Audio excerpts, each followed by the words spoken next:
All right, welcome back, everyone. I know we had a bit of a false start there. So we are back again making that French vanilla ice cream. Like I said, my name is Laura. I work at Monticello as our continuing education coordinator. And we're excited to be back again with another Monticello for Kids live stream. Now, Monticello, of course, is the famous home of Thomas Jefferson. There it is, and we are reopened to the public. You can safely come and visit again, and we are so excited to have you. But my kitchen is better here than trying to use the one in our offices, or God forbid, use the one on the mountaintop. So we are going to be making Jefferson's vanilla ice cream recipe. Of course, Thomas Jefferson, author of the Declaration of Independence and our third president, was also ambassador to France for several years. You might have seen our live stream yesterday with our colleague Bill Barker and friend Mark Schneider as they portrayed Thomas Jefferson and the Marquis de Lafayette on Bastille Day. And what better way to celebrate Jefferson's love of France than with some of that French cooking that he brought back. Jefferson did not invent ice cream. He was not the first to introduce ice cream to the United States, but he did popularize it. He served it at Monticello. He had it served at the White House. And so it's partly because of Jefferson that it is such a popular treat today. So you can actually see an image of the ice cream recipe that Jefferson wrote. Don't worry, we've transcribed it. So there's an easier version to follow, and I'm going to walk you through it today. So we're going to go ahead and jump on in because this cream that I'm heating up with some vanilla bean in it is ready to go. And then in a bowl here, I have 3 egg yolks, and I'm going to add half a cup of sugar because I'm just going to make a little half batch because you'll see that there's already more ice cream. And I'm going to whisk these together.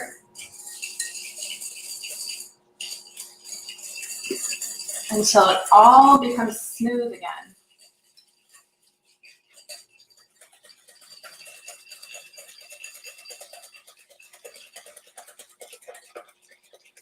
And while we're cooking, I want you guys to think about how was cooking different 200 years ago?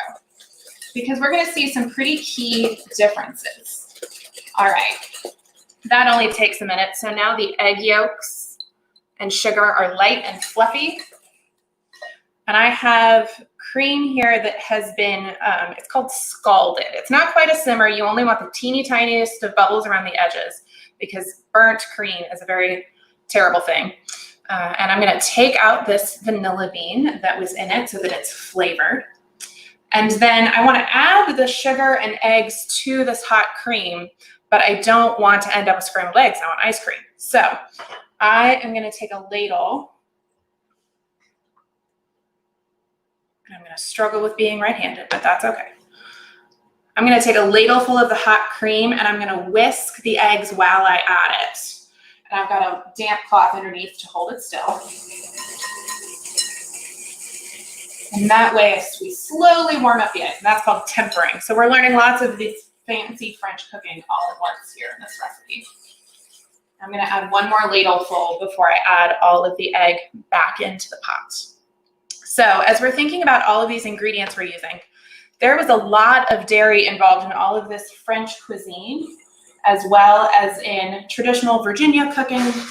So one of the rooms that was built at Monticello along the south wing was actually a dairy dedicated to straining cream off of milk, as well as making butter. This is also where they would make candles out of tallow and other materials. And I absolutely love the dairy. I think it's such an interesting place. That cabinet in the back is actually where they would try and keep things cool with blocks of ice, which Jefferson thought was so cool. And a lot of the other members of his household found kind of tricky and challenging and annoying. And they actually used so much butter in the cooking at Monticello that all of the dairy cows on all 5,000 acres of Monticello did not produce enough cream to make enough butter for all of the cooking at Monticello. So they actually had to buy even more. That always makes me laugh to imagine. All right, now that we've tempered the eggs and sugar, I'm going to add them back into the pot with the rest of the cream.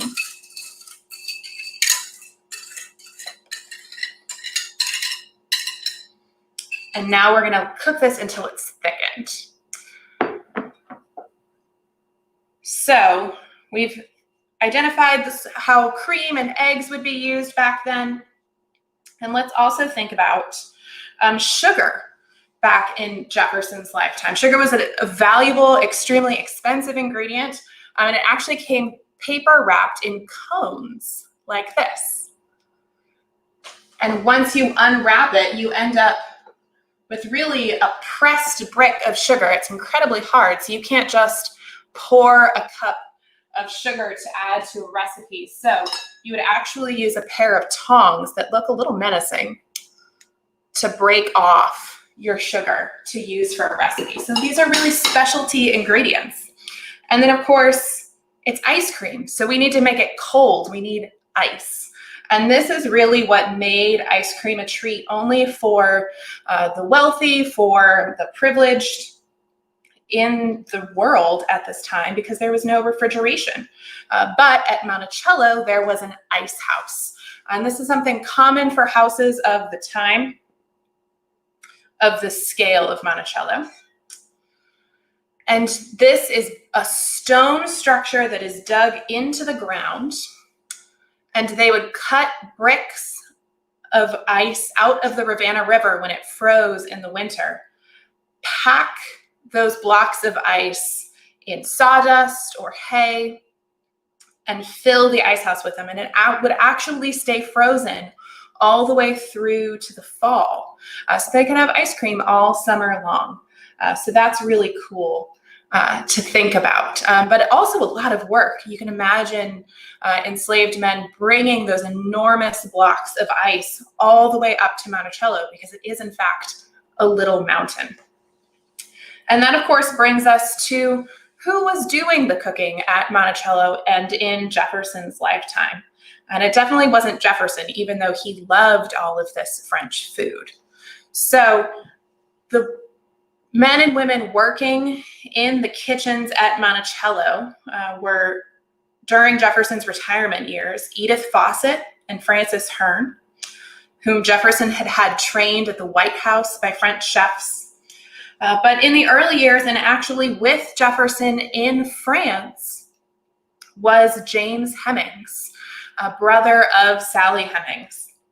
And he went with Jefferson to France while he was ambassador. And Jefferson had him trained at some of the finest institutions in France. He actually learned pastry, desserts, at a castle out in Chantilly that was owned by a French prince that is still known in history for its elaborate meals. So he learned from the best of the best. And as we imagine them cooking at Monticello, let's take a look at the kitchens. So the early kitchen at Monticello, you can see a recreation of here. And it's a smaller space, but it had stew stoves. That's what you see in the corner there. And then Jefferson had a larger kitchen built slightly closer to the new main house. And so we call this the 1809 kitchen in the next image. Here we are. And so you can imagine Edith Fawcett and Frances Hearn cooking here later on.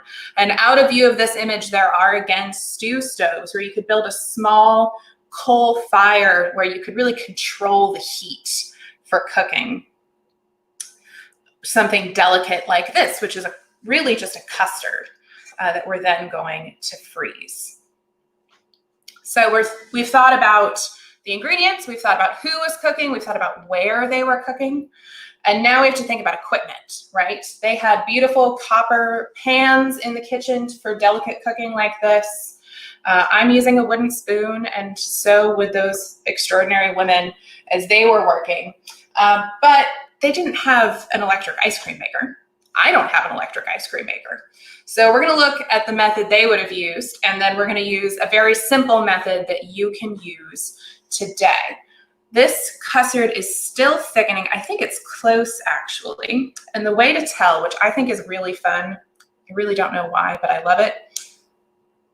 You let the custard coat the back of a wooden spoon, and then be careful because it's hot.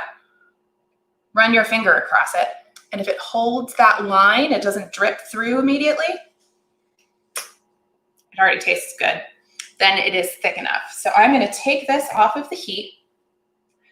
I'm going to take a clean bowl that has a fine mesh sieve sitting over it, and we're going to strain the custard into the bowl because just in case we scrambled a little bit of egg or there are any bits or anything like that in it, we don't want that in the ice cream.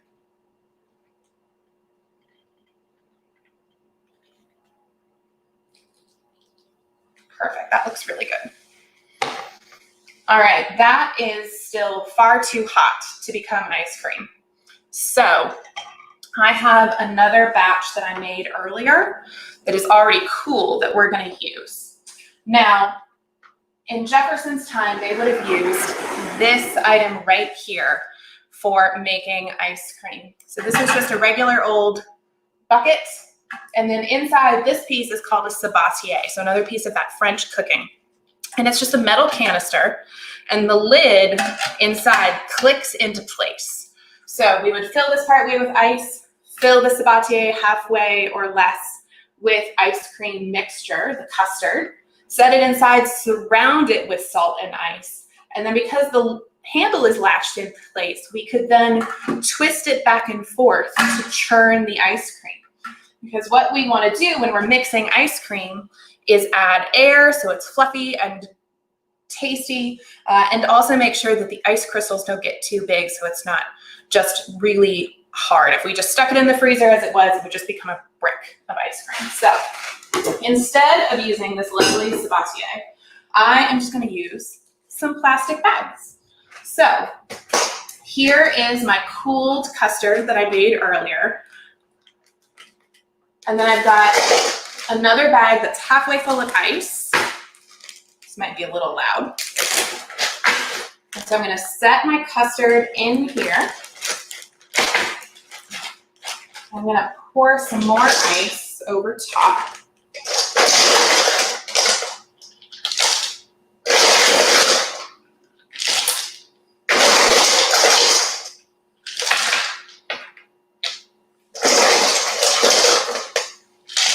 There we go. And I'm also going to add some salt. And the reason we do this is salt water actually freezes at a lower temperature than plain old water. So it's going to melt a little bit, but it's actually going to make the water around the ice cream colder than plain ice. Oops. So that it will actually freeze the custard because the sugar doesn't want to freeze as much as a plain water-based liquid would. So I'm going to wrap this in a towel because it's going to get really cold. And then you churn it. So you just get to roll it around. All right, if you guys had any answers to how you think cooking was different 200 years ago, please share them with us in the comments and we'll read some of those. And then as I'm churning this, we can also think about ice cream flavors. So if you have a favorite ice cream flavor, tell us that as well. So we, of course, are making vanilla ice cream. That is the recipe that Jefferson recorded. He wrote to a colleague in Philadelphia asking him to get more vanilla beans for him on occasion. And here is a dried vanilla bean as it is used in cooking. So I split one down the middle and had it floating in the cream while it cooked. You can also just use some vanilla extract like we would today, right? The vanilla bean leaves those lovely little specks in the custard. But there are all sorts of flavors that were popular at the time. I think it's also cool to learn about where vanilla comes from. It's actually from an orchid. And you'll see a picture here of what it looks like while it's still growing, which is very cool to see. and then they have to be dried out. Oh, Sean likes mint chocolate chips. So do I. That is an excellent flavor. Good choice, my friend. I've got Rocky Road at the house right now. It's one of my favorites. Oh, Laura Michael wants to know if they used measuring cups back then. I don't know for sure, but Jefferson's recipe is written by volume and by weight. So he just references 2 jars of cream. So it's a quart of cream. And then he references the sugar by weight, which is actually an easier way to do your baking, is by weight. So much simpler. Highly recommend it. Chocolate, of course. You cannot go wrong with some chocolate ice cream. Highly recommend it. So as you roll this around, that salty ice water will surround the custard. You want to make sure that you've gotten it all the way in the middle so that it'll surround it. And you'll want to do this a few times over. So I made another batch this morning where I rolled it around for about 10 minutes. I let it sit, and then I churned it again for about another 5 minutes or so before I put it in the freezer. And you can add more salt or more ice as you see it changing. So here I've got the batch that I made this morning. It's definitely nice and cold and firm, but it's still, I can still press on it. Oh, Reese's chips. Yeah, so now that once you hit the point where your ice cream is mostly frozen and you're ready to put it in the freezer to really solidify, that's when you want to mix in chocolate chips, Reese's chips, whatever you'd like. Laura Michael can mix in some strawberries to hers. That would be a perfect opportunity to do that. So now we have to think about how ice cream was served in Jefferson's lifetime. Now, this is probably for puddings, which are similar, but this is a mold that they would actually pack the ice cream in to freeze it, and then it would be presented in this beautiful shape on the dinner table. And Jefferson was known for these elaborate meals, both at the White House, or the President's House, as it was known at the time, and at Monticello.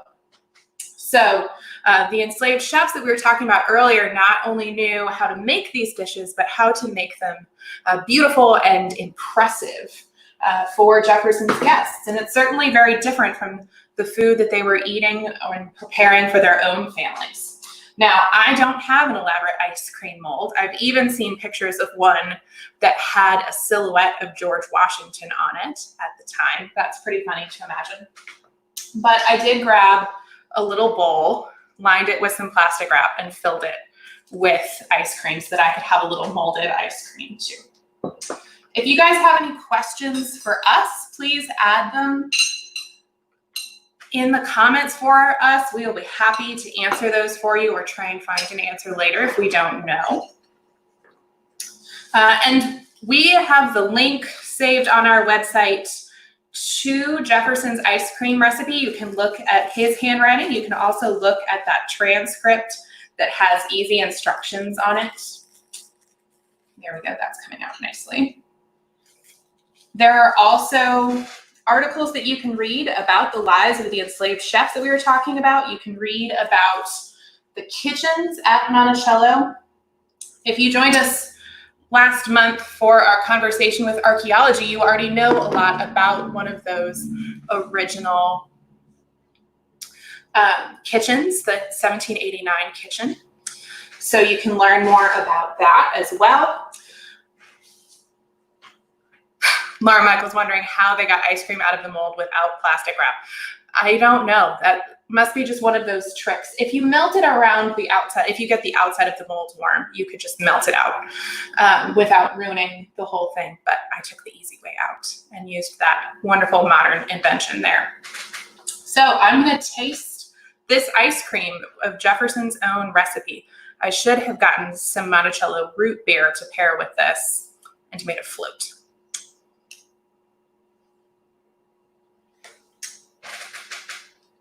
It is delicious, it's not too sweet, and it is smooth and beautiful. Let's see, how often did Jefferson serve ice cream? Private family meals and guests. So, oh, and other flavors. Thank you for bringing that back up. We don't know exactly how often Jefferson had ice cream served. It certainly would have been a special treat, even with all of the conveniences of having an ice house and having access to all of these specialty ingredients. He records the recipe for vanilla ice cream, but we know from a cookbook called The Virginia Housewife, it's also called The Methodical Cook, that there are plenty of recipes for various fruit-flavored ice creams. There is even a recipe in there for oyster ice cream, which kind of just sounds like frozen clam chowder, but that would have been more of a savory dish than a dessert. So great questions all the way around. Thank you for asking. So there's so much more to learn on our website. You can try your hand at making some Jeffersonian ice cream. What did they do when the ice cream started to melt?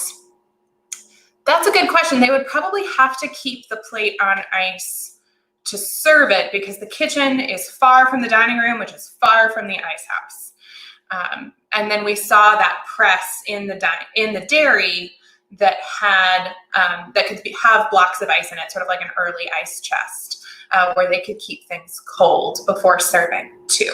But it certainly wouldn't last long before you needed to serve it, which means I'd better eat mine too. So thank you all so much for joining us and for your patience at the start as we got going. And I hope you get to enjoy some Jeffersonian ice cream this summer.